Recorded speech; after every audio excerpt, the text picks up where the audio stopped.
department to the students and faculty members carrying on their primary, but not more important, activities in the more specialized areas of study. Until contemporary times, there has been little need for such an adjunct to our institutions of higher learning. But with the increase in size of our specialized bodies of knowledge to the point where we are burying ourselves under the mountains of information and data, the time has come to take seriously the problem of finding out what all this knowledge means. If the university cannot synthesize the overall implications of modern learning, it will abdicate its historic role of providing universal principles for enlightened individuals seeking the benefits of the good life. This urgent need here requires explicit statement and recognition, if we are consciously to design a solution to the problem. The broad purpose of the advancement of learning, to use Bacon's phrase, is to throw light on four basic questions of human existence. 1. What is man? 2. What kind of physical universe, cosmos, is it that man inhabits? 3. By what processes of evolution did the human species emerge from the matrix of nature so that man could become the self-conscious and creative individual he now is? 4. Knowing something about the cosmos and about human nature, what is the best kind of society for man's progressive self-evolution? In seeking answers to these questions, and providing students with the stimuli and data necessary to the formulation of their own answers, the instructors in the Department of Unified Studies will not pose as experts in integration. Along with interested students, the faculty members will be seekers after synthesis. To illustrate the type of courses contemplated, the following possibilities are suggested: 1. The sociology of knowledge. 2. The interrelationships of religion, philosophy, science and art. 3. Information theory, cybernetics and semantics. 4. The history and philosophy of science. 5. The history and presuppositions of the democratic theory of government, ideology. 6. Contributions of biology, sociology and psychiatry to human welfare and progress. 7. The unity of knowledge. 8. The evolution of value systems from primitive culture to modern industrial civilization. The first prerequisites of all such courses is that they shall interrelate not less than 3 so-called departments of study. Thus the students and faculty will be encouraged to search for vision, seeing life steadily and as a whole. The Tibetan seed principles will find prepared soil in such experimental fields. Oliver L. Reiser, Department of Philosophy, University of Pittsburgh, Pennsylvania, USA. Chapter I. The objective of the new education. Introductory statements. This presentation might be regarded as concerning itself with 3 different aspects of one general theme, which is that of the new and coming educational methods and ideas. The objective is to elucidate the cultural unfoldment of the race, and to consider the next step to be taken in the mental development of humanity. Teaching, if true, must be in line with the past and must provide scope for endeavor in the present and must also hold out further enlightenment for those who have succeeded or are succeeding in attaining the indicated goals. There must be a spiritual future indicated. It is that which is required now. The word spiritual does not refer to religious matters, so-called. All activity which drives the human being forward towards some form of development, physical, emotional, mental, intuitional, social, if it is in advance of his present state, is essentially spiritual in nature and is indicative of the livingness of the inner divine entity. The spirit of man is undying. It forever endures, progressing from point to point and stage to stage upon the path of evolution, unfolding steadily and sequentially the divine attributes and aspects. The 3 points of our general theme are: 1. The technique of the education of the future. 2. The science of the Anticana. This deals with the mode of bridging the gap which exists in man's consciousness between the world of ordinary human experience, the threefold world of physical, emotional, mental functioning, and the higher levels of so-called spiritual development, which is the world of ideas, of intuitive perception, of spiritual insight and understanding. 3. Methods of building the Anticana. This leads to the overcoming of the limitations physical and psychological which restrict man's free expression of his innate divinity. Here we can only prepare the ground for this third point, because the subject involves advanced meditation practices, which must be approached gradually. I have dealt with meditation in my other books. The question might here be asked, why it is of value to consider giving time to that which lies as yet in the future. I would reply by reminding you that, as a man thinketh, so is he. This is a truism, and a platitude of occultism. Therefore, what is true of the individual is also true of the group, and as a group thinks, so does it eventually react. As the group thought waves penetrate into the mental atmosphere of humanity, men become impressed, and the inaugurating of the new ways of living and of developing proceeds with increased facility. Here I seek only to give you some brief and general ideas, which will serve to indicate to you the trend of my thought and the purpose which I have in mind.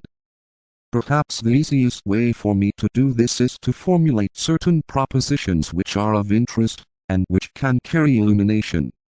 Education, up to the present time, has been occupied with the art of synthesizing past history, past achievement in all departments of human thought, and with the attainments to date of human knowledge.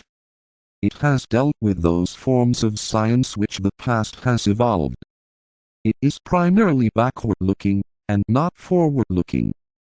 I would remind you that I am here generalizing, and that there are many and notable small exceptions to this attitude. Education has concerned itself primarily with the organizing of the lower mind, and a child's caliber has been largely gauged by its reaction to accumulated information.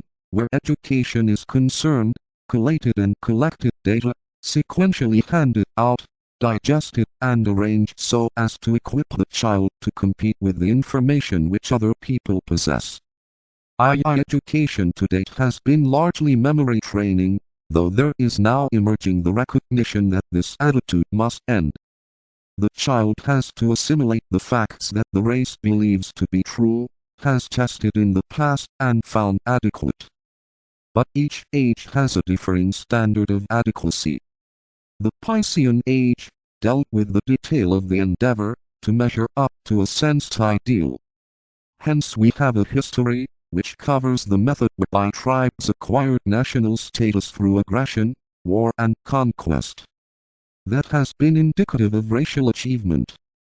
Geography has been based on a similar reaction to an ideal of expansion, and through it the child learns how men, driven by economic and other necessities, have conquered territory and absorbed lands. This too has been regarded, and rightly so, as a racial achievement. The various branches of science are also regarded as constituting the conquest of areas of territory, and this again is acclaimed as racial achievement. The conquests of science, the conquests of nations, and the conquests of territory are all indicative of the Piscean method, with its idealism, its militancy, and its separativeness in all fields religious, political and economic. But the age of synthesis, of inclusiveness and of understanding is upon us, and the new education of the Aquarian age must begin very gently to penetrate the human aura. Education is more than memory training, and more than informing a child or student as to the past and its achievements. Those factors have their place, and the past must be understood and studied, for out of it must grow that which is new, its flower and its fruit. Education involves more than the investigation of a subject, and the forming of subsequent conclusions leading to hypotheses which, in their own turn, lead to still more investigation and conclusions. Education is more than a sincere effort to fit a child or adult to be a good citizen, an intelligent parent and no charge upon the state. It has a far wider application than producing a human being who will be a commercial asset and not a commercial liability. Education has other objectives than rendering life enjoyable and so enabling men and women to achieve a culture which will permit them to participate with interest in all that transpires in the three worlds of human affairs. It is all the above, but should also be much more. The education has three major objectives, from the angle of human development. First, as has been grasped by many, it must make a man an intelligent citizen, a wise parent, and a controlled personality. It must enable him to play his part in the work of the world, and fit him for living peaceably, and helpfully and in harmony with his neighbors. Second, it must enable him to bridge the gap between the various aspects of his own mental nature, and herein lies the major emphasis of the instructions which I am now purposing to give you.